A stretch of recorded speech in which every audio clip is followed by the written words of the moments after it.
പ്രായപരിധി മാനദണ്ഡത്തെ തുടർന്ന് പ്രകാശ് കാരാട്ട്, ബൃന്ദ കാരാട്ട്, സുഭാഷിണി അലി, മണിക് സർക്കാർ, ജി രാമകൃഷ്ണ, സൂര്യകാന്ത് മിശ്ര എന്നിവർ PBയിൽ നിന്ന് ഒഴിഞ്ഞു.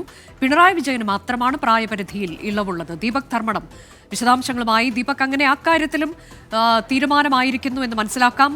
പിണറായി വിജയന് മാത്രം ഇളവ് എന്നതിലേക്ക് പാർട്ടി എത്തിച്ചേർന്നോ?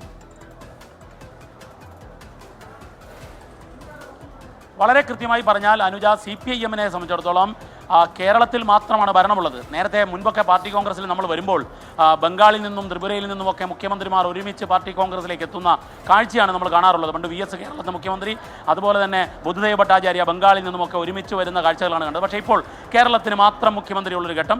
ആ ഘട്ടത്തിൽ പോളിറ്റ് ബ്യൂറോയിൽ കേരള മുഖ്യമന്ത്രി പിണറായി വിജയന് മാത്രം എക്സംഷൻ നൽകാൻ തീരുമാനിച്ചിരിക്കുന്നു. ഏറ്റവും പ്രധാനപ്പെട്ട കാര്യം, മുതിർന്ന ഒരു വലിയ നേതൃനിര തന്നെ പാർട്ടി നേതൃപദവിയിൽ നിന്നും ഒഴിഞ്ഞു പോകുന്നു എന്നുള്ളതാണ്. പ്രകാശ് കാരാട്ട്, ബൃന്ദ കാരാട്ട്, അതുപോലെ തന്നെ മാണിക് സർക്കാർ, സുഭാഷിണി അലി തുടങ്ങിയ മുതിർന്ന നേതാക്കൾ പാർട്ടി PBയിൽ നിന്നും മാറുന്നു. പാർട്ടി തീരുമാനിച്ചിരിക്കുന്ന ഇവർക്കെല്ലാം മറ്റു ചുമതലകൾ നിശ്ചയിച്ചു കൊടുക്കുമെന്നുള്ളതാണ്. പക്ഷേ ഏതായാലും പാർട്ടിയുടെ ഏറ്റവും ഉന്നതമായ നേതൃസമിതിയിൽ നിന്നും ഇവർ മാറുന്നു.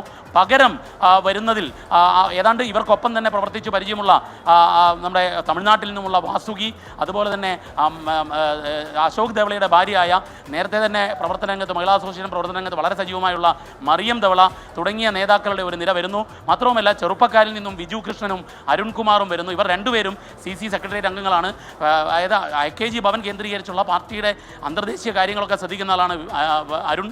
അതുപോലെ വിജു ആണെങ്കിൽ പാർട്ടിയുടെ ഗ്രാമതലങ്ങളിൽ പോലുമുള്ള ബന്ധങ്ങളുള്ള ഒരു ഡൽഹി ഘടകത്തിൽ നിന്നുള്ള CC സെക്രട്ടേറിയറ്റ് മെമ്പറാണ്. കണ്ണൂർ സ്വദേശിയാണ്.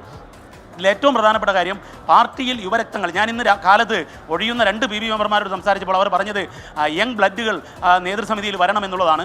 അത്തരമൊരു തീരുമാനത്തിലേക്ക് എത്തി. പക്ഷേ എന്നാൽ അതേ സമയത്ത് തന്നെ കേരളത്തിലെ മുഖ്യമന്ത്രി പിണറായി വിജയന് ഒഴിവ് നൽകാൻ വേണ്ടി തീരുമാനിച്ചു. അതിൻ്റെ പ്രധാനപ്പെട്ട കാരണം, അദ്ദേഹം മുഖ്യമന്ത്രിയായിരിക്കുമ്പോൾ പാർട്ടിയുടെ ഉന്നത സമിതി എന്നുള്ള നിലയിൽ PBയിൽ ഉണ്ടാകണം എന്നതാണ് പാർട്ടിയുടെ തീരുമാനം. അല്പസമയത്തിനകം ഔദ്യോഗികമായ ഈ കാര്യത്തിലെ പ്രഖ്യാപനം നടക്കും. ഇപ്പോൾ മറുപടി പറഞ്ഞുകൊണ്ടിരിക്കുകയാണ് VV രാഘവലു. അതായത് ഒരു ദിവസം നീണ്ട രാഷ്ട്രീയ സംഘടനാ റിപ്പോർട്ടിൻ്റെ ചർച്ച, ആ ചർച്ചയ്ക്കുള്ള മറുപടി പറയുന്നു. ഏറ്റവും പ്രധാനപ്പെട്ട കാര്യം, പാർട്ടിയിൽ കൊൽക്കത്ത പ്ലീനം അംഗീകരിച്ച തെറ്റുതിരുത്തൽ പ്രക്രിയ വീണ്ടും വരാൻ പോകുന്നു എന്നുള്ളതാണ് അനുജ. അതാണ് പ്രായപരിധിയിൽ ഇളവ് എന്നുള്ളത്. പിണറായി വിജയന് മാത്രം എന്ന തരത്തിലേക്ക്, പ്രായപരിധി മറ്റുള്ളവർക്കൊന്നും ആ ഇളവ് നൽകില്ല എന്ന തീരുമാനത്തിലേക്ക് കൂടി പാർട്ടി എത്തുമ്പോൾ വിജു കൃഷ്ണൻ, അരുൺകുമാർ, മറിയം ധാവ്ളെ, യു വാസുകി, ജിതേന്ദ്ര ചൗധരി എന്നിവർ പോളിറ്റ് ബ്യൂറോയിലേക്ക് എത്തും എന്നുള്ള വിവരം കൂടി വരുന്നുണ്ട്.